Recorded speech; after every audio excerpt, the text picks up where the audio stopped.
What's up, y'all? You're listening to the Extra Point College Football Podcast. I'm your host, Jacob Carnes, joined as always by my co-host, Daniel Hammock. Daniel, we are ready to do some conference and team previews. Today we've got Notre Dame plus the ACC. Usually this would be independents plus group of five, but I'll be honest, Daniel, the number of group of five teams worth talking about is kind of dwindling. So we didn't have enough teams to fill an entire episode, so we're just going to do Notre Dame and the ACC this week. Yeah, all those great group of five teams are all in the Big 12, so we'll cover them as needed in the Big 12 episode. And Notre Dame already plays a pseudo ACC schedule, so it just makes sense to group them together anyways. And they won the ACC regular season back in 2020. Not the conference championship, though. Would have been nice for their 1 year in to win the ACC, but they beat Clemson in the regular season. So it's true. They've done that twice in the last 3 years, actually. They play again this year. We're going to talk about it. So let's go ahead and start, Daniel, with Notre Dame. So Notre Dame has a win. Goodness, the only time I didn't have their win total pulled up. I had ACC win totals pulled up. No, wait, I did have it pulled up. Just kidding. Their win total is set at an even 9. This is a team that went 8-4 in 2022, recovered after a bad start. Year 2 of Marcus Freeman. How you feeling about Notre Dame? Yeah, this one's going to be interesting because I do think that adding Sam Hartman can't go, understated. He's going to add so much. He's just a proven commodity, which I think is the biggest thing. You know what you're going to get from him, assuming this offense is anything close to what Wake Forest could do. You're upgrading talent, and I think you're going to be able to win games because of Sam Hartman this season. He's going to make a believer out of many. I am curious. I mean, we're going to get a first-time offensive coordinator. Tommy Rees is gone. What's that turnover like? So that's probably my biggest question. We also have to consider Marcus Freeman really stepping in, as his second full season as a head coach. Is what did he learn after one full year on the job? Will he be improved?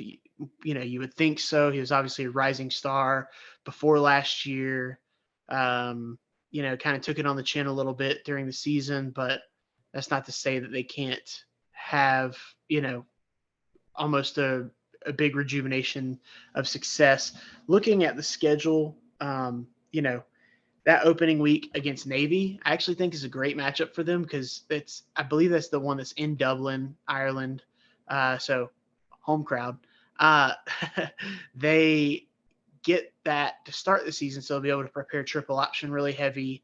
And then, they play Tennessee State the next week. So, that'll be a weird week of travel, getting back and everything. But I think, that what could be a trip up later in the season for a team like this, I think is not going to be a problem. They do play Ohio State at home and, got USC on the schedule at home. And they play at Clemson. Those are the 3 toughest games on their schedule. 2 of them are at home. So I think 9 wins is very reasonable. I don't like pushing. I would pick them at 9 wins if I was guessing. I think it's probably more likely they win 8 than they would win 10.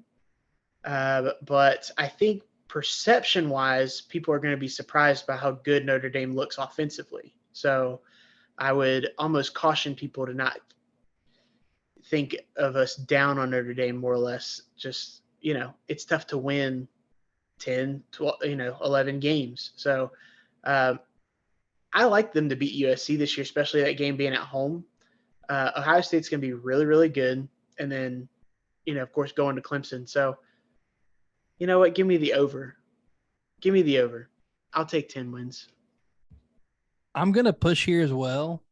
We said over. I'm going to push. I think it's more likely they win 10 than they win 8. So if I was going to lean one way, I'd go 10 wins over 8 wins. Yeah, but they threw an even 9 out. Cowards. I think 9 is most likely. They're going to be favored in 10 games as of right now. Can't predict injuries, but Right. they'll be favored in 10 games. The only 2 games they won't be favored is at Clemson and at home against Ohio State. And that game at Clemson, it's going to be like a 3 or 4 point line. So that tells you what Vegas thinks about Notre Dame.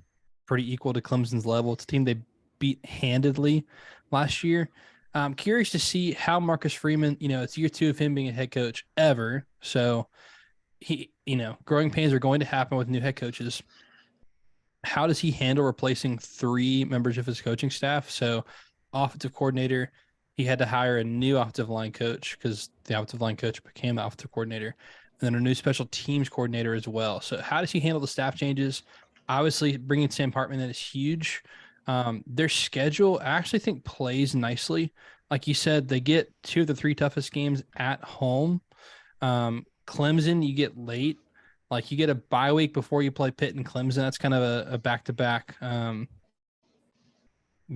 weeks there. They have a week 0 games. They do have 2 bye weeks built in. After that Clemson game, they also get a bye.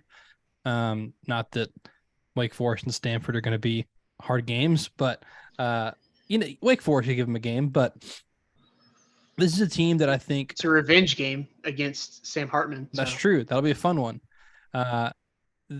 This should be a top 15 defense.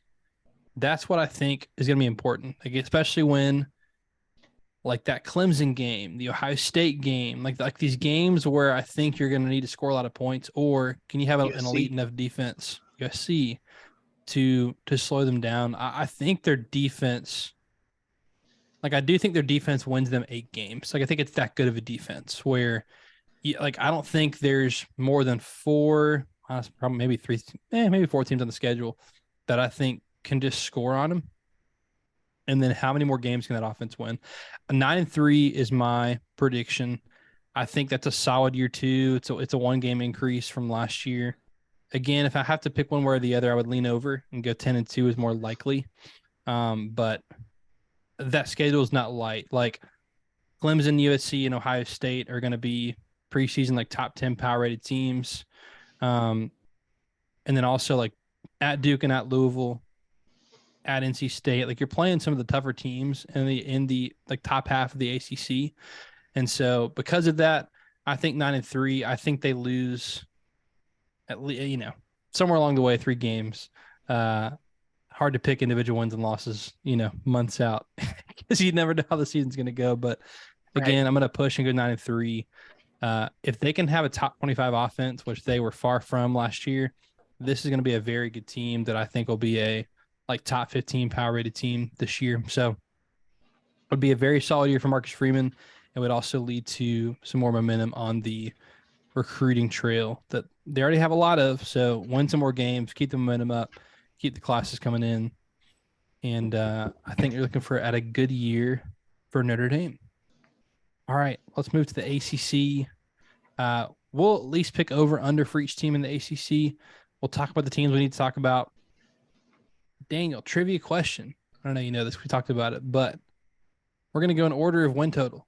Who has the highest win total in the ACC? Is it A, Clemson, or B, Florida State? I'm going to go with B, Florida State. Final answer. Lock it in. It is B, Florida State, with a win total of 10. Clemson's win total is at 9.5. Let's start with Florida State. Vegas is leaning Florida State. At least these sports books are. Some sports books have these at even. Clemson and Florida State with the same win total, but we're going to go with 10 for Florida State. How are you feeling about the Noles? My only hesitation with Florida State thus far has been that there's a ton of national attention on Florida State when we were a little earlier to the party. You and I have been Mike Norvell guys. Listeners to this podcast will know, even in the dark ages of Florida State, basically everything prior to last year and since 2017, it's been rough. But we really big on Norvell, the culture he built. It was so evident last year in the Cheez-It Bowl how he had this team playing for him. I just think that they're too deep on at every position to not be good. So I'm big on Florida State. Obviously, Jordan Travis comes back. A few years ago, probably have been like, oh, great, Jordan Travis is back. That probably means they're going to be mediocre. He has taken some major steps as a passer, as his accuracy is huge, and his athleticism really helps him out and has helped them develop their offensive line with a smart, accurate, fleet of foot quarterback. So now that I think their offensive line is ready to kind of step up and be somewhat formidable, you add to it, you've got a great quarterback, great college quarterback. I think Jordan Travis is going to be everything you need in college to win games. Extremely athletic, but I don't want to undersell the fact that he has vastly improved as a passer. Trey Benson coming back at running back. The production, I know you're going to get to it, Jacob, them being so high, coming back on returning production. I mean, 8 starters back on offense, 8 on defense. It's really just unfathomable. Jared Verse coming back for this year when he could have gone pro. He led the team in sacks last year, will most likely lead them in sacks this year. I mean, they're just balanced everywhere. They can rush the passer. They can stop the run. They can defend the pass. They can, run the ball. They can complete it at a high percentage. And if things aren't working, Jordan Travis can tuck the ball and scramble.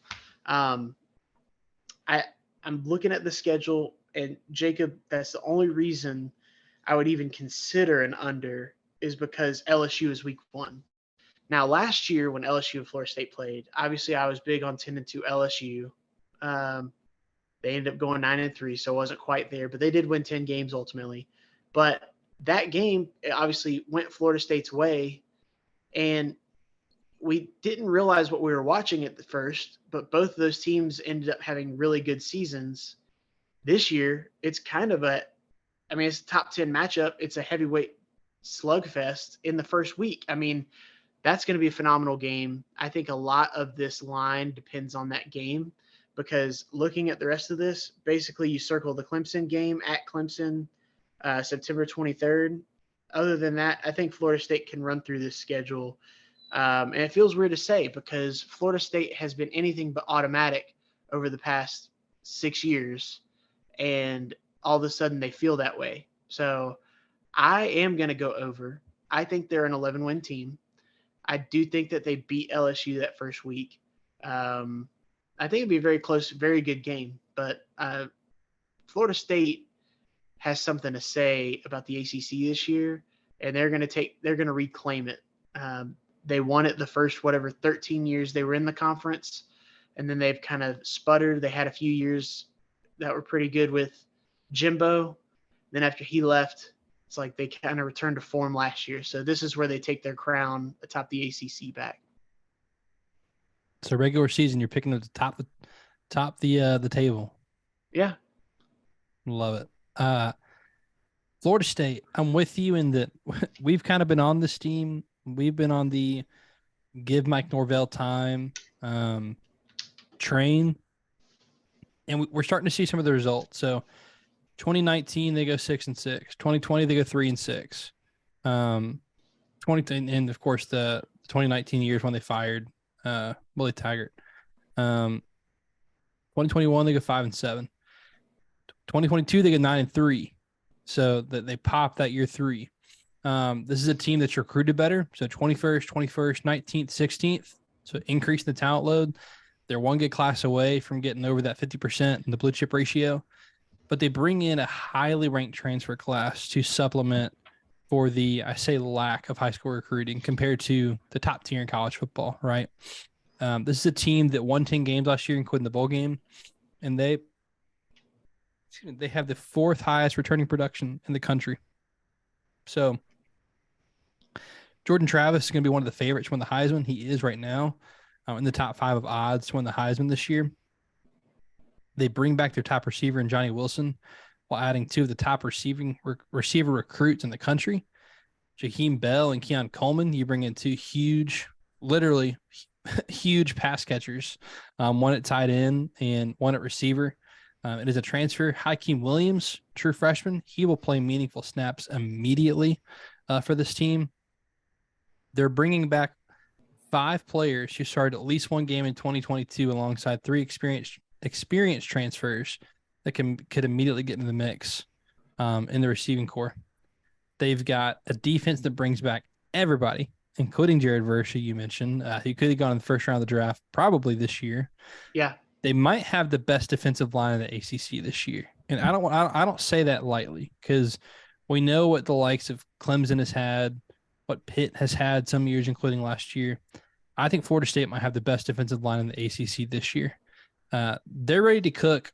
I think they are a tough schedule away from being a college football playoff team. So I want to caution you that if you're buying stock in the Noles, this is not a college football playoff or bust, like college football playoff or the season is a failure year. If they miss the playoff and go 10-2, this is a very good season and should be seen as a very high success for Mike Norvell. With expansion coming next year, you will have plenty of opportunities to go to the playoff and prove it in the playoff moving forward.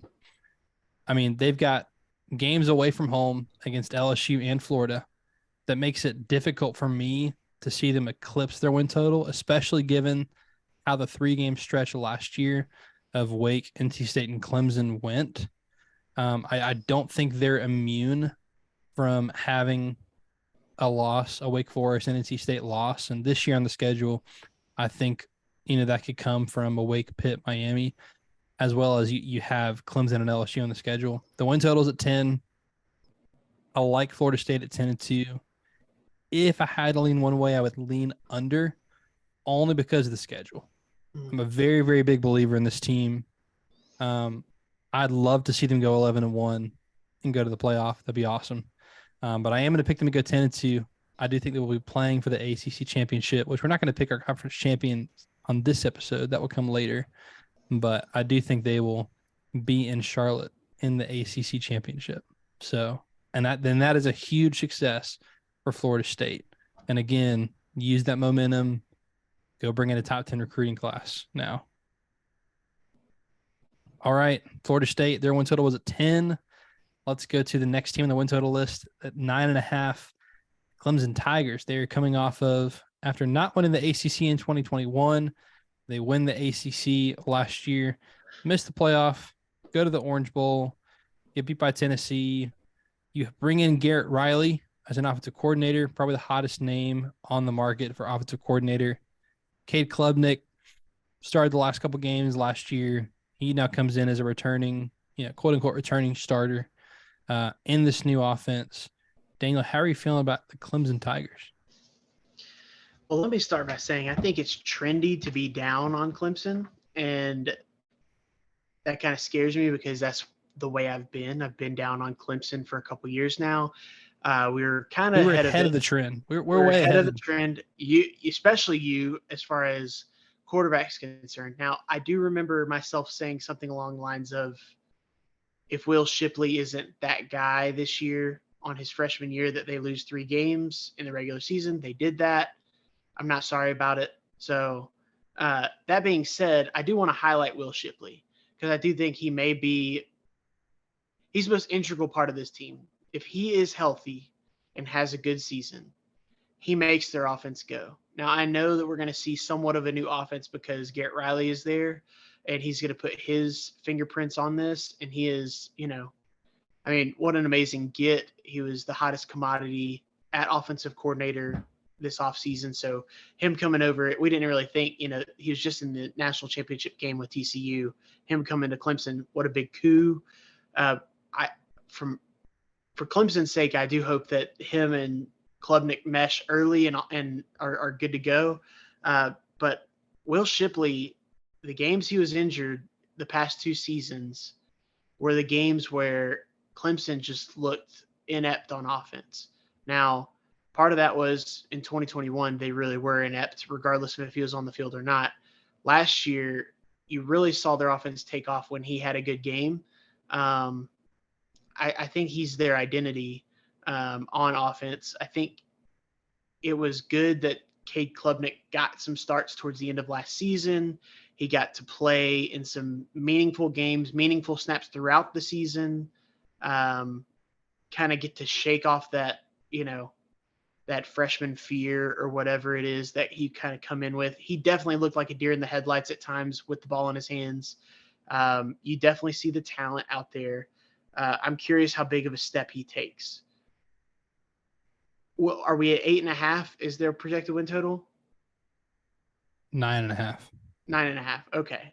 So that makes me feel a lot better because I have them going 9-3. So I was going to be going over at 8.5 for what it's worth, but 9-3 is where I have Clemson. They have 7 returning starters on offense, 8 on defense. I am curious what the defense is going to start looking like. I don't feel like they're recruiting defensively at the level that they have been.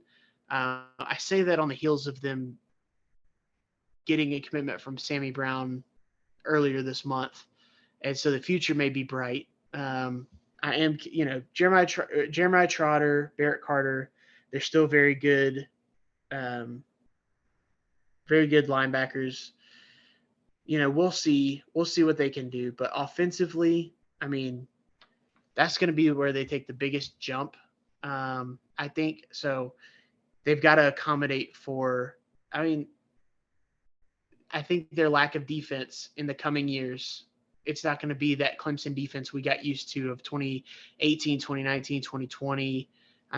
Even last year, you had some dudes on the defensive line that went in the first round that are very special. So looking at the schedule, they should be able to cruise up until Florida State. They get them at home. They play Notre Dame at home. They go to South Carolina.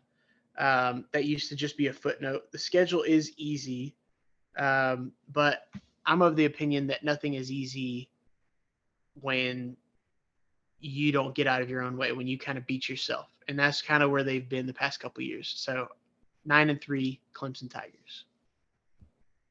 Yeah, so win totals at 9.5. This is a team that should have a top 25 offense. They better under Garrett Riley. You would think. This is a team that when they've won championships, has been a top 3 defense. I think it's going to be like a top 15 defense this year. Returning production is always funny to talk about with elite teams because when you're recruiting at an elite level, it doesn't really matter. Like you're always going to find Alabama and Georgia in like the 60 to 80 range. It's funny. Georgia was in the 90s last year, which is actually low for an elite recruiting team even. And it didn't matter then, but Clemson's 45th in returning production. So actually a little high for a team that recruits well. 65th on offense though. Part of that is DJU leaving. 34th on defense. Daniel, this is a team that has power ratings wise regressed every year since their 2018 championship run. Every year.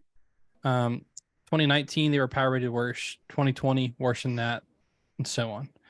They went 12-0 in 2019. Trevor Lawrence never lost a regular season game until 2020 against Notre Dame. Well, he didn't even play, so he didn't really lose a regular season game. 10-1 in 2020, 9-3 in 2021, 10-2 in 2022. Daniel, they're recruiting. You talked about it. This is a team, and we've talked about it for a couple of years now. They had not just elite, generational quarterback play when they won their championships. Deshaun Watson, Trevor Lawrence. But with that too, they started recruiting very elite and having a lot of 5 stars on that defensive line. Like, think about how good that defensive line was in 2018 with Christian Wilkins. Like, with these first-round draft picks on the defensive line. Let me read off their last 4 recruiting classes. 2020, 3rd. 2021, 5th. 2022, 14th. 2023, this class, 15th. Like, the recruiting's tapering off. Dabo Swinney has failed to adapt to the ever-changing landscape in college football. They've not had the elite QB play that they had from 2015 to 2020. I don't think they have that this year. I think Klubnik's a very good quarterback. He's not Trevor Lawrence. He's not Deshaun Watson. Clemson's defensive line. Can we imagine a world where Clemson doesn't have a top 3 defensive line in the country? Because we're going to see it this year. So let's see what it looks like when Clemson doesn't have an elite quarterback. Let me backtrack that. They don't have a generational quarterback, and now they don't have an elite defensive line. Will the offense take a step forward under Garrett Riley? I think so. Like, Garrett Riley is a phenomenal play caller, and he's one of these guys that schemes guys wide open. With Clemson's talent level, I'm being hard on Clemson because they're talked about like a tier 1 program. So I'm being critical of them as a tier 1 program. Learning a new system will have its speed bumps this year because Garrett Riley's system is very different from what Clemson has been running on offense. I think Clemson's going to be a very good team this year. I'm picking them to go 10-2. I think they're going to be a top 15, top 20 program or team this year, not a top 5 team.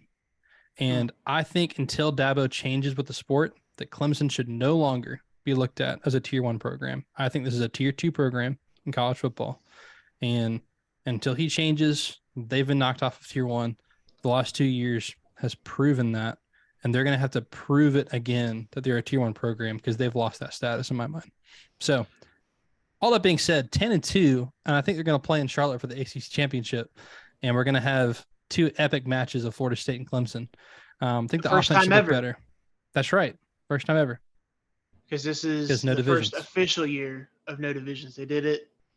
We all say COVID didn't count, but that year. So, and that year we got Notre Dame, Clemson twice. So This is awesome. How epic would that be to have Florida State, Clemson twice? Awesome. This time around. Jacob, before we move on from Clemson, hot button issue. I do want to know, what do you think? What would indicate to you that Dabo has changed and is starting to adapt? What would be the first sign of that to you? Would it be related to the transfer portal? Would it be related to the NIL? Is it a mixture of both? Is it messaging? What is it that you feel like you'd start to see a tide turning? Because he has started to accept transfers with crazy restrictions. So that, to me, that says that nothing's changed. He's just doing that because he wants to serve the way he wants to do it. What would that look like for you? Yeah, so I think it's a mix. I don't think that you need to go take 10 transfers just to adapt in that way. I think it's different for every team. So if you're recruiting, like if they come in this year and they sign a top 5 class, I think things are looking up again. Okay. The problem is because Clemson, as they should be, they look at themselves and they compare themselves to Alabama, to Georgia, to Ohio State. Why? Because they won 2 national championships in the playoff era. They beat Alabama head-to-head twice. They played Alabama 2 more times for national championships. So, like, they went to the playoff every year for 6 years straight. So that's who you should be comparing yourself to, are those programs, not Miami, not Wake Forest, not NC State. So I think if they come in and sign a top 5 class, things are looking up again. That's what they should be doing. The problem is, this is why I say it's a mixed bag. When you're recruiting 14th and 15th and you're not taking transfers to supplement that, that's a problem. Like, when we can all look at the roster and say, you desperately need offensive line help, there's players available, and you're Clemson. You can come in and say, do you want to come play at Clemson? And that's like the best pitch in the world. Like, come win a national championship, and a player on a lower team is just going to come. Do you have the ability to give them NIL money? Like, so that's why I say it's a mix. When you're not recruiting on tier 1 level, and then you refuse to take transfers and use the means available like NIL, like transfers, to supplement, then I think you're not adapting. If you're recruiting tier 1, you don't have to worry about it. Look at Georgia. Georgia took no transfers, won a national championship, but they recruited in the top 3 every year under Kirby Smart, except for year 1. when you're not doing that, then you got to use the means available. And so, yeah, this year they're already signing a phenomenal class. It could be they sign a top 5 class. They're fine. That was a long answer, but that's how I'm kind of looking at it. It's a great way to put it. And it sounds like it's a compound issue when you're, robbing Peter to pay Paul, but you're not doing either one. You're essentially like beggars can't be choosers. You can't be saying one thing and then not satisfying it another way with high school recruiting. You can't be stern on your transfer rules without dominating in high school. So love it. All right, Also, who's our next team? Next team, excuse me, is going to be the North Carolina Tar Heels at 8.5. Believe it or not, Daniel, we are in year 5 of Mac Brown being back at North Carolina. They are coming off of a season in which they went, oh goodness, what did they do last year? I just lost it. 9-5. Here we go. 9-5. Dude, they lost. How many games in a row did they lose? Yeah, their last 4. Golly. Last 3 of the 4 season. in a row in the bowl game. Bowl game. They bring back Drake May, who many have picked to be a first-round draft pick, a Heisman favorite heading into this season. Their win total set at 8.5, so Vegas thinks, hey, they should do what they did last year, 8-4 or better. Where are you sitting with the Tar Heels? Yeah, they're like, it's tough because I really want to pick them. I really want them to be good. I think listening to a podcast this week that had a guy who covers the Carolinas,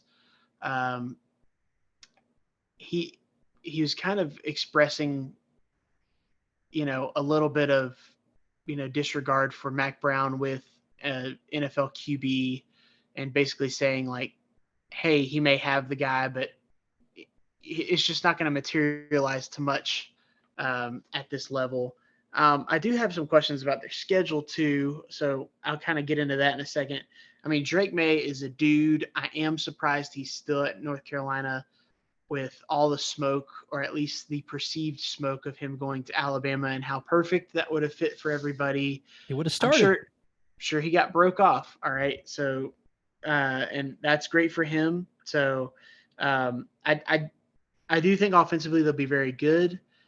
Jacob, not enough people are talking about Phil Longo not being there anymore. He's gone. He went to Wisconsin to greener pastures and cloudier skies. And I think that I just want to see what this offense looks like without him. I'm expecting a regression. I do think Drake May is very good. I'd be interested to see if he's still thought to be a top 2 pick. Like right now he's being categorized, him and Caleb Williams, basically 1 and 2 at quarterback next year. Sam Howell had quite a drop off his last year at North Carolina.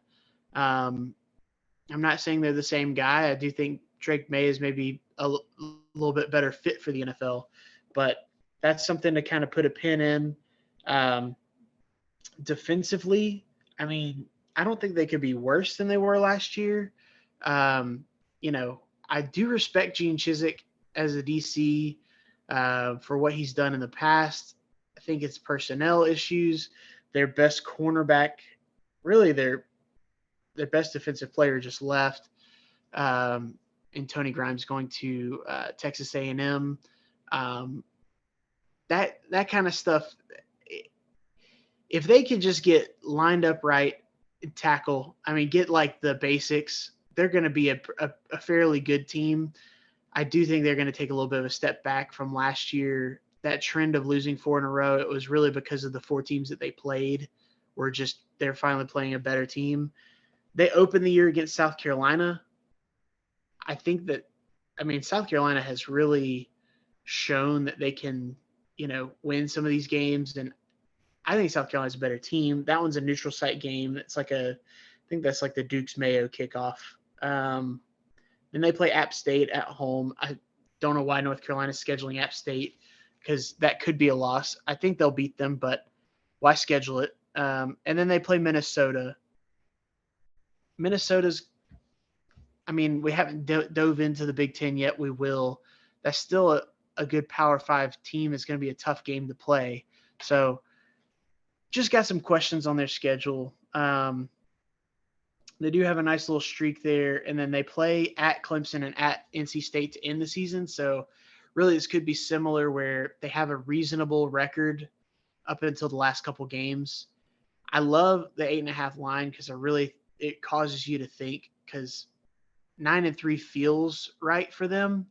But if they lose, if they go on a losing streak again or something like that, or God forbid they have an injury to Drake May or something. I mean, I don't think they're very deep. Just in general, I'm not just talking about quarterback, in general across this squad. So I am going to go under. I like them at 8-4. I think they lose that South Carolina game. I think they lose to Clemson.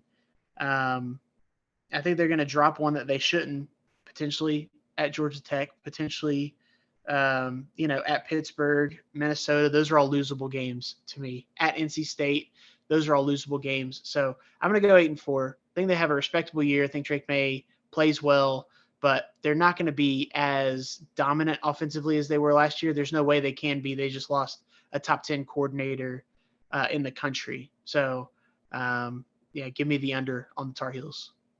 I'll make it easy on you. It's an easy under for me. 7-5. Daniel, of their 9 games they won last year in the regular season, do you want to know how many were by one score? 6. Wow. 6. This is a stat I love to look at. You hear me talk about it a lot with teams. How many one-score games did you play in? They played in 8, and they went 6-2. So let's just say they go 4-4. That adds 2 losses to a 9-3 schedule. 7-5. Easy math. Doesn't always work out that way, but I mean, you got to think, App State, they won by 2. This defense was terrible, and some of their best players transferred out. This is a team that, their best defensive class would be seniors now. Most of them are gone, though. One of the reasons I bought North Carolina last year was the defensive line class they brought in that would have been juniors last year, seniors now. At least one is transferred out. One went to the draft. This is a team that I don't see them progress, even if they progress defensively, like you said, is the offense going to be better than it was last year with the loss of Phil Longo and your leading receiver, Josh Downs? I don't think so. And so I think Dre May is an awesome quarterback prospect. This is a little bit of me being butthurt that I was like, I picked North Carolina to win the Coastal last year, and they were one of my buy stock teams last year. I hated watching them lose 4 in a row. It made them look like frauds. Like this was coming all season. And then looking back on how the season went, I was like, you know what? This kind of was coming all season. And I don't necessarily think I was right about this team last year. I think I got lucky about this team last year. And I think that Mac Brown, obviously is not what he used to be. That's why he's at North Carolina. But I'll just believe it when I see it. And so until then, I'll pick them to go 7-5, under for me on the 8.5. I think they finish 7th in the ACC this year.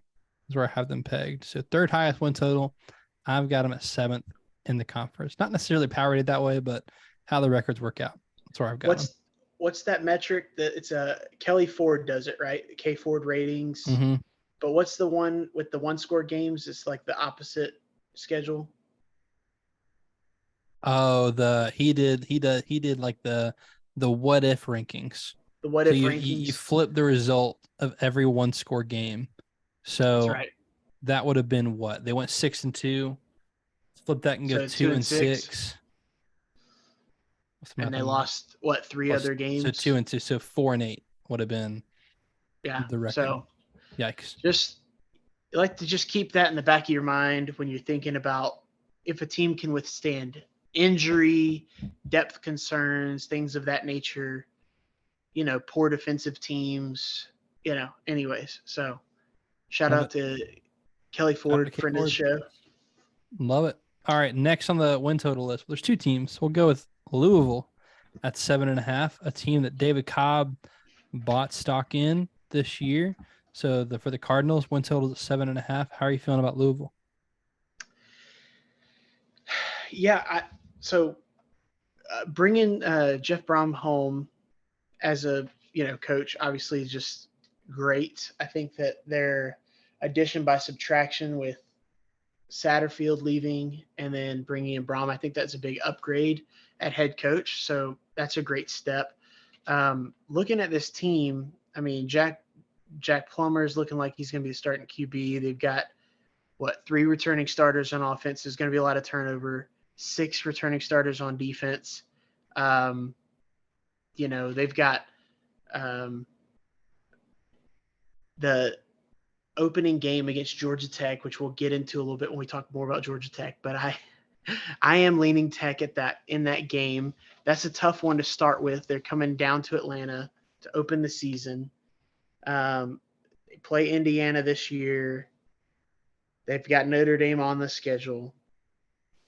They end the season obviously every year with Kentucky, and that's not been kind to them. That being said, I think the team itself is pretty good. I think that they're going to be scrappy, if you will. What we have them at 7.5. 7.5 is the line. That's another great line. I mean, that's another great number. Of course, obviously not having a whole number is phenomenal. I would probably lean under right now. I would lean 7-5. I just think there's some games on here that we're not really thinking about that are going to be tougher than they should be. I mean, Duke comes to mind. Duke had a great team last year, for what they were expected to do.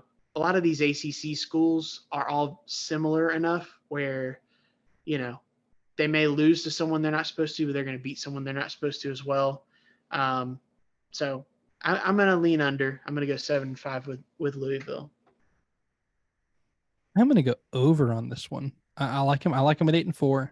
Something I haven't mentioned, and a little exercise I like to do, I like to go through the schedule and give a team 1 of 4 options of their chances to win. So, like, I'll give them either a 0. I count their wins basically. So 0, a quarter of a win, a half of a win. That means like 50% win percentage relative. 3/4 of a win or a full win, like automatic, count the dub. With Louisville, I got to 8.25 wins. And so definitely going over on the win total. I think right there at 8 seems right. This is a team that should have a top 20 defense in the country. Offense, we'll see. If they can play top 40, then I think they're getting to the 8 wins pretty easy. I like the idea of Jeff Brom coming home. He calls a heck of an offense. Bringing in Jack Plummer, who he was familiar with because he was at Purdue. He played at Cal last year. Now he's a grad transfer coming back. So he's played with Jeff Brom in this offense before, which is a big deal. So I like him at 8-4. The schedule, honestly, is not bad considering, like, in conference, you avoid Florida State and Clemson on the schedule. You do get Notre Dame out of conference and Kentucky out of conference. But as far as ACC schedules go, you got a pretty good draw not getting either of those teams. So I like him at 8-4. Give me the over for Louisville. Let me go back on my word. All right. I'm going to go over. Reconsidering 2 things. All right. My boss's boss, her son just transferred from Georgia State, Jeffrey Clark. So shout out Jeffrey Clark, defensive end, coming from Georgia State, going up to Louisville. Also, I forgot that they've gotten they do have Harrison Bailey coming in as a backup quarterback, and Brady Allen from Purdue. But Marcus Washington from Georgia, he was the guy who reclassified last year, came in early, was probably going to be a 5-star prospect if he had played out his senior year, ends up being a high 4-star. I think they're going to have some talent up there, especially defensively. You got Jeff Brom and Brian Brom, the brothers, on offense. I'm man enough to change my mind. Give me 8 wins. All right. I'm over with you on Louisville. Love it. We're together on the over. You won't regret it. I'm feeling good about it. The other team, Miami at 7.5. Miami's a team that last year, disappointing season to say the least. In year one of Mario Cristobal, he has said and knows that is not acceptable at Miami. He's here to fix that. He brings in one heck of a recruiting class this year, especially on the offensive line. Goodness, Daniel, I'm yawning. It's late. Especially in the offensive line, 2 5-star tackles that should play immediately. Again, with an ACC quarterback with smoke to Alabama that they kept in Miami. Big deal. So Tyler Van Dyke stays. Schedule. They get Clemson and Florida State in the schedule this year, so kind of opposite of Louisville, as well as Texas A&M coming in there in week 2. So 7.5 is the win total. That definitely has something to do with it. How are you feeling about the Hurricanes? Yeah, Tyler Van Dyke, we're all a little higher on him last year. Well, I've been too high on Miami for the past several years. Me too. I'm trying to just learn my lesson and let them just prove it to me. They just have so many guys that I know who they were from the recruiting, whether it be, quarterbacks, pass catchers, running backs, defensively on their offensive line. I mean, they've got Zion Nelson coming back. He was injured a lot last year. At one point, he was thought to be the best tackle prospect for the draft this past year. He started a bunch of games his freshman and sophomore year, so he's back really to prove it this year so he can be one of those first-round NFL offensive tackles. So, I think they'll be improved. I think they'll go to a bowl game this year. But you were just talking about it, Jacob. That's a tough schedule. I mean, yeah, they battle the other Miami of Ohio. I think they'll take care of them. But week 2, Texas A&M, Jacob, I don't want to be high on Texas A&M. One of my core principles is fading anything that Jimbo does, anything that Bobby Petrino's a part of. They just so happen to have joined forces. They're just very talented. We'll get into them when the SEC comes up, but I don't think Miami's winning that game, and I don't think that's very wild to think right out of the gate. Yeah, they played Bethune-Cookman and Temple, so they'll be 3-1. I wouldn't sleep on Georgia Tech playing them tough. I wouldn't sleep. I mean, they play at North Carolina and Clemson. Clemson comes home. And then, I mean, they're going to lose to Florida State, I believe.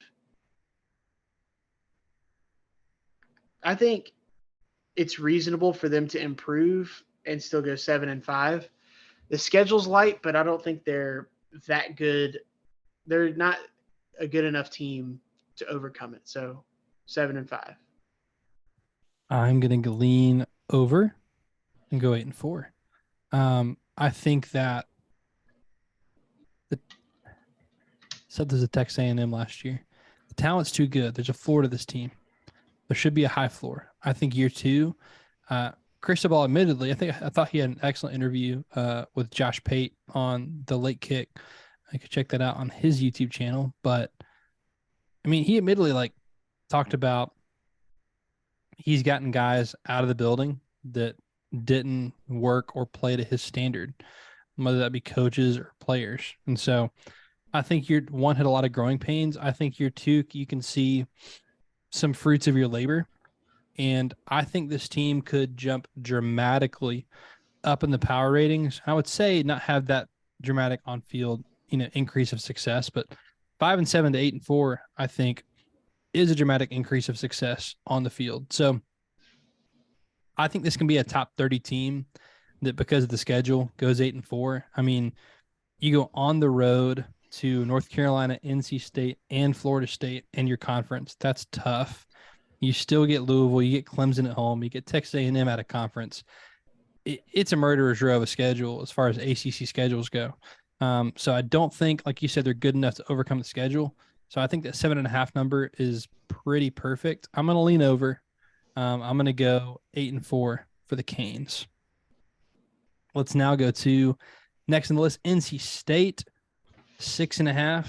Feeling over or under for the Wolfpack? Yeah, they NC State losing Devin Leary is probably going to be the biggest thing. They think they've got their guy and Brennan Armstrong coming down from Virginia. Very up and down so far. He's got a ton of production at Virginia, but definitely concerned of injuries and turnovers with him because he runs around a lot. He puts himself in harm's way. And then he does kind of have a gunslinger mentality, throwing the ball up a good bit. I do think they're going to be talented, behind him with MJ Morris, who played a little bit last year. He's from here in Atlanta, Pace Academy. So I think the quarterback position is going to be strong, even though they lose, Devin Leary to Kentucky, transfers out. Jordan Houston at running back, over 500 yards last year. I'm looking for him to have a big, improvement. They're returning 3 out of 5 offensive linemen. They're,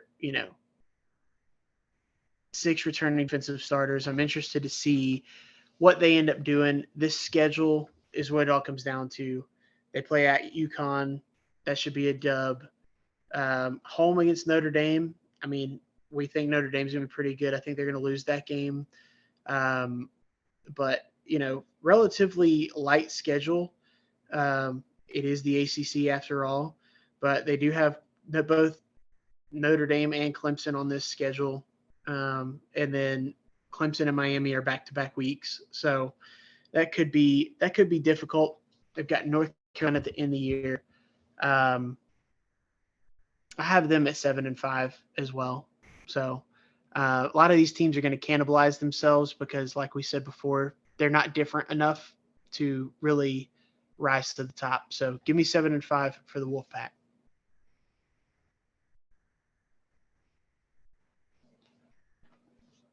First time using Zoom, I'm on mute. This is a number that I actually like to go over. So 6.5. I actually have NC State going 8-4. So when I count my wins, I got to 7.5 wins that I should expect for NC State. And I'm just looking at NC State, man. They've won at least 8 games 4 out of the last 5 years. Dave Doran just loves winning 8 football games, 8-9 football games in the ACC. And he's done it in the tougher division as well. Like he's done it with going up against Clemson and Florida State and Louisville when they've been good. So he's in the tougher half. Now there's no division, so the schedule actually gets a little easier because you get Florida State off the schedule. And so because of that, I'm just going to trust that Dave Doran, you're not going to win less than 8 games, right, Dave Doran? I hope not. Devin Leary brought a lot of consistency, but again, you bring in someone who is very good before working in Tony Elliott's offense. So before he got in the Clemson offense, he was very good. And I think he can be very good outside of the Clemson offense again. So I like the over here. I like NC State to go 8-4. Let's go to Syracuse. You got several teams at 6.5 here, 4 of them. Let's go to Syracuse.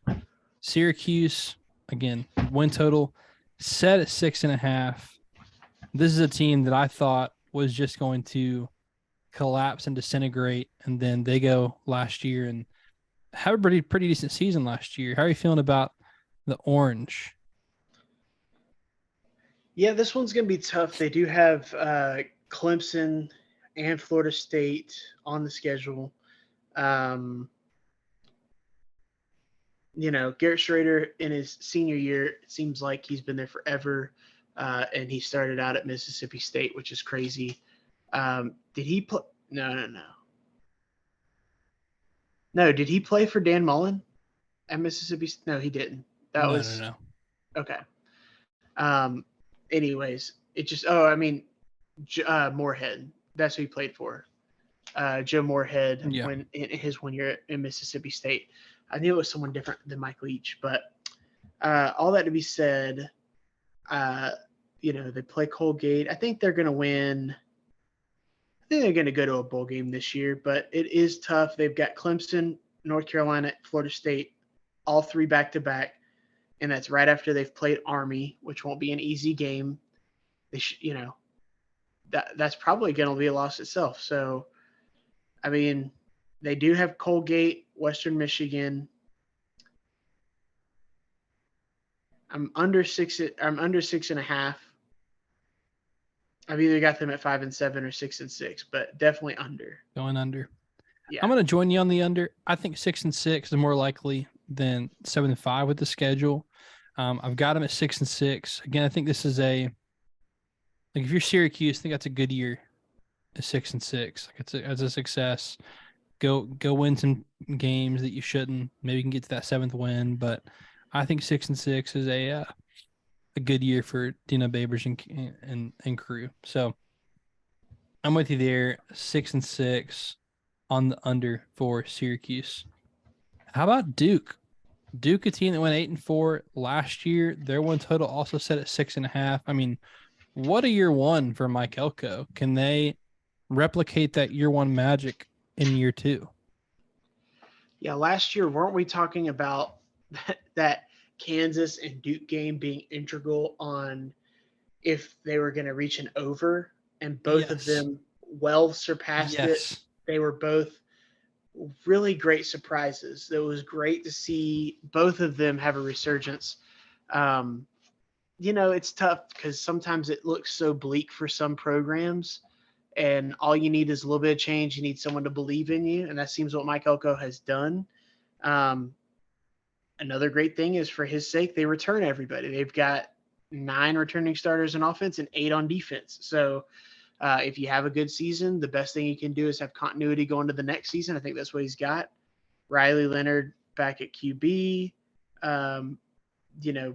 20 touchdowns last year, and, coming back, this is going to be – he's not necessarily a dude or anything like that. Like Duke has had in the past, they've had an occasional dude.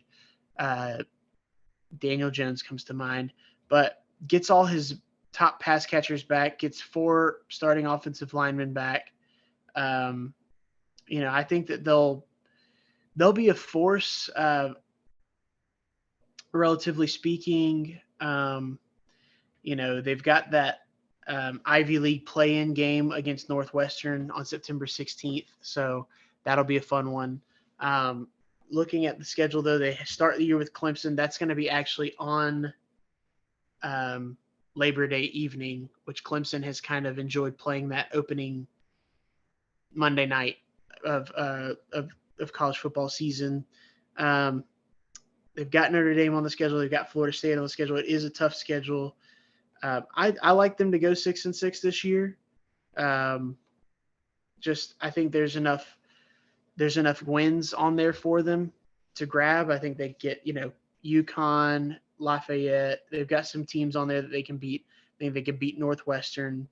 And then they're going to sneak up and beat some of these other schools, whether it be North Carolina, Virginia, somebody. They're going to grab a win or two there. So I like them at 6-6, go to a bowl game. It's tough to see them winning 7-8 games on this schedule with who they have to play. The schedule sucks because I think this could be a team that could be a better power rated team than they were last year. And I'm with you because I'm at 6-6. Like I count 6.25 wins. And if you want to play the 1-score game again with this team, all 4 losses by a total of 16 points. Like all 4 losses were 1-score games.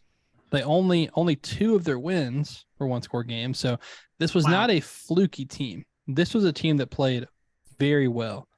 Schedule's just tough, man. I mean, Clemson and Notre Dame, and those are home games. Bud Elliott's talked about this, that you'd rather play your tough games on the road because those are automatic losses. So get those out of the way on the road and get your coin flip games or likely, you're in it. You want those at home.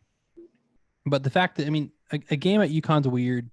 You got to go to Florida State, to Louisville, to North Carolina, to Virginia. That shouldn't be a problem. But 6-6 with the schedule, I think is still manageable. But I'm going to lean under. I hate it because I like Duke, but I'm going to lean under with Duke. All right. Our last 6.5 win total team is Pitt. Pitt that won the ACC not that long ago. Win total is at 6.5. Is that just indicative of the schedule? Daniel, what do you think on the Panthers? Yeah, it's indicative of both. I don't think the team is going to be phenomenal. They do have Phil Dracovic coming in at QB, which he's been somewhat of a journeyman. Started out at Notre Dame, went to Boston College for a couple of years. He's impressed some people to the point of being on the NFL radar, and then he's also scared them away with some of his decision making, his completion percentage, things of that nature. So interested to see. They've kind of had, they had last year with what's his name, the guy from USC came in for a year, uh, Keaton Slovis, and it just didn't work out. Pickett had a very special year a couple years ago when they won the ACC. Last year, to take a little step back, still win 9 games, so that is special. They finished the year on a 5-game winning streak. So I think they're coached well. Pat Narduzzi, they take after their head coach, start a year with Wofford and Cincinnati. I think they should win both those games. They're both at home. They go to West Virginia after that. I'm very glad that this game is still occurring. That's going to be a tough one, but I think they'll probably take care of that one. And then looking at the rest of the schedule, it's a lot of coin flips here. I'm trying to find some wins. They start 3-0. I think they can take Virginia Tech. I think they can take Wake Forest. Where are we at? 5 wins. And then I think they could beat Boston College to 6 wins. Then I need them to beat somebody I don't think they're going to beat. I think they can do it. I think I like 7-5 for Pitt. So I'm going to go over.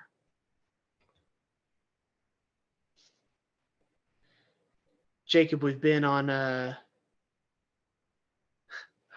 doing this for a few years. You're still on mute. So I like put it on mute so I can either turn a page or cough or something like Bud Elliott up here. It's very respectful of you. I will make you feel better because I'm going 8-4 with Pitt. So I'm comfortably on the over. I love the addition of Phil Dracovic. Don't love Frank Signetti as an OC, but I don't think it's going to matter because you're going to have one of the best defensive lines in the conference again. This defense is going to be absolutely sick. The schedule isn't terrible. Returning production isn't great for Pitt, but again, this is a team that will be a top 40 team in college football. And I just think Narduzzi is going to get him to 8-4. So I think quarterback play is going to increase from last year. Defense is going to be sick. I like Pitt to go 8-4. Next in the win total list, you got 2 teams at 5.5. Wake Forest. Coming off of a year, you lose Sam Hartman, which is tough. Is that going to kill their season, Daniel? Going over or under? Yeah, I'm going to go under. It's just too tough to make that determination. You lose. I mean, he was so effective as a passer last year, and now you're going to really nothing. You don't have a bona fide guy stepping in. There's no transfers or anything like that. Somewhat of a tougher schedule. I think a lot of people are circling Wake as a team that they plan to beat this year. Defense has already not been good. They only return 5 guys to that defense. And then, offensively, there's not a ton of returning production as well. The main thing, obviously, being losing quarterback, losing Sam Hartman. I think Clawson's a good coach. I think he'll coach his way into some wins, but I think it's more likely that they go under than over. You've even got teams like Vanderbilt that you're playing that in some years would be like, oh yeah, that's an easy win. I think Vanderbilt circling Wake Forest is an easy win. I think teams like Georgia Tech are circling Wake Forest as a game that they plan on winning.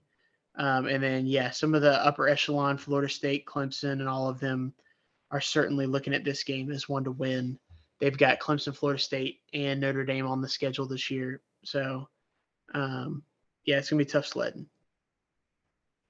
I'm going over at 6-6 only because I've gone under, I think, every year on this podcast, and they've proven me wrong. So I'm just going to go over for that reason and say 6-6. They make a bowl game. They've been nothing if not consistent. I mean, 7-6, 8-5, 4-5 in the COVID year, 11-3, 8-5. They can go to a bowl game. So I'll take the over with Wake Forest and Dave Clawson. Daniel, let's hit. I know we got to get to a team you bought stock in, Georgia Tech. So Boston College, 5.5, over under. Under. I am with you on the under. I think you're going 5-7. Virginia Tech, they're at 4.5. You going over or under? For the sheer belief in wanting Virginia Tech to be good, I'm going over. Grant Wells coming back senior year. You know, I'm worried about his interceptions, but that's all I'm going to say. I think that he's going to will them to 5 wins. I'm also going over at 5-7. I think they better go 5-7. 4-8, 3-8. Weird year they didn't play Virginia. Unacceptable at Virginia Tech. Let's get them back to prominence. 5-7 is nowhere close to prominence, but it is over on the win total for this year. All right. Tech is next on the list, Daniel. Their win total is set at an even 4.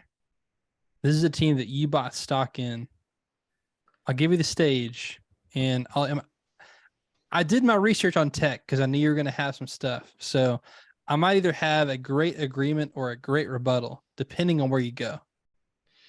Yeah, so I'm going over. I'm going to start by saying that because I think that even with this tough schedule, they're going to a bowl game. Now, let's start with they've got 4 out of 5 returning offensive linemen. That's big. I think Brent Key kind of brings a legitimacy to them where they're basically going to have respect among their peers that they haven't had in years past.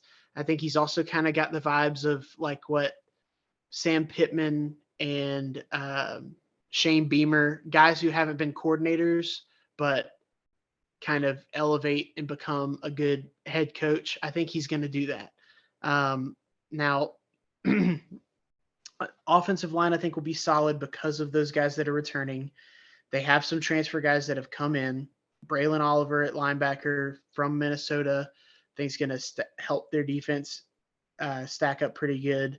I also like QB bringing in Haynes King, who obviously he was at Texas A&M. He won the job twice. He's the son of a coach. I think he's supposed to be pretty good, but I'm honestly expecting Zach Pyron, who was a freshman last year, to win the job this year. But having quality depth, I think, is a big deal. And whoever wins the job, I think, will have won the job this year. It won't be handed out. So that's a big thing. My biggest takeaway, though, from Georgia Tech this year is I think that they're like 5 or 6 receivers deep. I've kind of been studying them, specifically their spring game is definitely some guys who can track the ball and catch it. Obviously, Christian Leary's transferring there from Alabama. I think that's a big deal. Dominic Blaylock transferring from Georgia. I think that's a big deal. These guys are just trying to get that one good season. I like DJ Moore, Malik Rutherford. You and I saw Zion Taylor from Norcross play last year when we went to Mercedes-Benz Stadium for the Corky Kell kickoff. So I think they're going to be able to throw and catch the ball. I'm curious if they're going to be able to run it. They do have Dante Smith back as running back, Trey Cooley. That's going to be my biggest question for them this season. Buster Faulkner coming in as the offensive coordinator.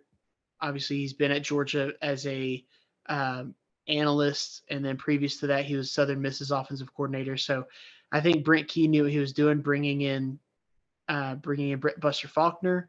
I think he'll eventually be a net positive for them as a recruiter. He's a local guy, played at Parkview, won a state championship with them as a quarterback. I think he's going to do a lot for them. And then as far as their schedule goes, starting with South Carolina State is going to be huge. They want to get or starting with Louisville, excuse me. Then they get to play South Carolina State that second week. Louisville, I think that's going to be integral to them going over. But really, my prediction for them to win 6 games, which is well over, because what are they, 4.5 is their line? Even 4. Even 4. Okay. Even easier for me. But yeah, I think that they're going to win 6 games. They're going to start with Louisville. That's a really big one to start with. They play South Carolina State that week 2 game. They play Ole Miss out of conference. They obviously play Georgia out of conference. Those, I believe, are 2 losses, as well as I think they'll probably lose to Clemson. That's a guaranteed loss. The rest of these games, Jacob, I mean, Wake Forest, I think that they circle that one and say, hey, we can win that game. Bowling Green, obviously they should win that game. At Miami, I'm not ruling it out. And I'm not saying that they collect all of these wins, but I'm saying that they're going to collect 1 or 2 of these games that they probably shouldn't otherwise. They get North Carolina at home. I mean, North Carolina is not good enough of a team for me to say that they can't lose to Georgia Tech. So put all that in a bucket. For me, it spits out Georgia Tech's going bowling for the first time since Paul Johnson left. So give me the Jackets. Give me over 6-6. How many games do you think they're favored in? Ooh, okay. South Carolina State, Bowling Green, and I think that they're probably Boston College is like an even line probably. So those are the 3 games they're favored in as of right now. They're The probably rest they will be dogs. Single-digit dog to Virginia and probably Syracuse. Yes. There you go. Nailed it. And then double digits the rest of the way. Yeah. Georgia Tech, man. Win totals of 4. I'll go ahead and tell you I'm going over. I'm going over at 5-7, and I feel like I am hitting my head on the ceiling at 5-7. Like, that's fair. Maxing out their total potential at 5-7. So I do think that Brent Key proved last year he can squeeze the most out of what he's got, right? So problem is, I'm going to talk about Tech as a program. They don't have a lot right now.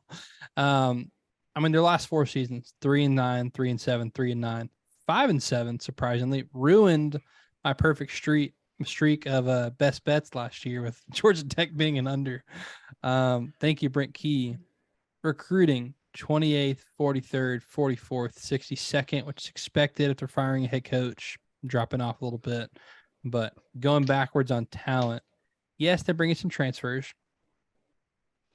Tech, they missed out on at least 2 coaches they wanted because the pool of money for assistants wasn't high enough, and at least 1 more because they weren't patient enough to wait a few weeks for the guy. And also he wanted more money for his assistants, and that was Willie Fritz at Tulane, where both guys were offered the job, were going to take it, and had some demands that Tech didn't want to meet. I think they might have backdoored themselves into a good hire with Brent Key, like at the end of the day, which is a good thing.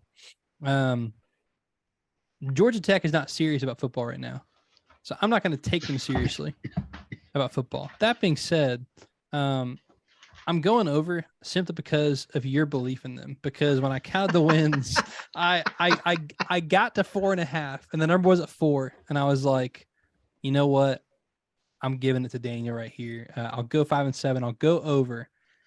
But Daniel, you mentioned it. I got to 2 for sure wins, 3 for sure losses, and I never gave them a game where I felt like 75%, like I'm leaning Tech. The toss-ups were 0.5 or 0.25. Like I'm either split or leaning the other way. So I just don't know what to do about Tech. And it's not similar to Clemson. Like what does Georgia Tech look like in 5 years? Because we all know the sport has already dramatically changed. Next year, it's going to look very different. 5 years from now, I think it's going to look even more different, and we'll get there when we get there. But where is Georgia Tech then? Like, is Georgia Tech a team the Big Ten wants to seriously look at, or are they going to get left behind? Because I would lean they get left behind. Like, Big Ten's not just going to take a school just because they're in Atlanta. They're not pulling numbers in Atlanta with Georgia Tech. Like, it's not just a TV market they want, because there's not a lot of Atlanta TVs that are turning on Georgia Tech games just because they're the local team. To be fair, it's on Bally Sports a lot of the time, and it's probably the reason. Yikes. And there's a reason they're on Bally Sports, all right? Because Jeff Collins could win more than 3 games. So, look, I'm going over this year. I'm just very down on them as a program as college football continues to change. And I don't feel like Georgia Tech is taking football seriously. So it's hard for me to take them seriously. They're not going to take football seriously. All right, but I'm going over for you. Lastly, Virginia, of course, had a very tragic end to their season last year with 3 players tragically passing away, shortened the season. But sad as that was, we got to talk about football. And the football wasn't very good before that happened, before their season ended. Their win total's at 3.5. You going over or under? I'm going under. It's tough because they play William and Mary, and you'd hope that would be 2 wins, but that's just might be 2 losses. That could be 2 losses, or at best only counts for 1 win.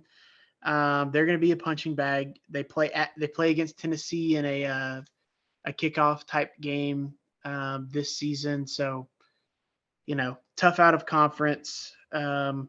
It's just not. They're not very good, and then trying to overcome that with, it's an okay schedule. James Madison is not easy on that schedule, being down a classification. I guess they're FBS now. They're FBS now. Okay. Well, they're a quality opponent out of conference as well. So it starts with those 2, and then at Maryland, which is a throwback ACC game. They could be 0-3 in those first 3 games, and that's including their non-conference. When in general you try to schedule some wins, their only scheduled win would be probably William and Mary at that point. So, I'm going to go under. It's tough to find more than 3 games that they could win. So, tough sledding. You're talking about a schedule where you avoid Clemson, Florida State, and Pitt, and I'm still picking you to go 2-10. Tough sledding. Virginia. You get Tennessee out of conference, that doesn't help. Maryland out of conference on the road doesn't help. Tennessee is on the road in Nashville. I don't know how many Virginia fans are going to be there in Nashville for that game, or a neutral site in Nashville. That's tough. I'm going under for Virginia. All right. We finished the ACC. That was a lot because there's no divisions. Well, buckle in, because next week, also a conference with no divisions, the Pac-12, the kind of stacked Pac-12. This coming year. We'll talk about the Pac-12 next week. Be sure to follow us on social media and YouTube at the Extra Point Pod. You can follow him on Twitter at Deep South Daniel. You can follow me on Twitter at Jacob Carnes with a K. That'll do it for this edition of the Extra Point. He is Daniel. I'm Jacob.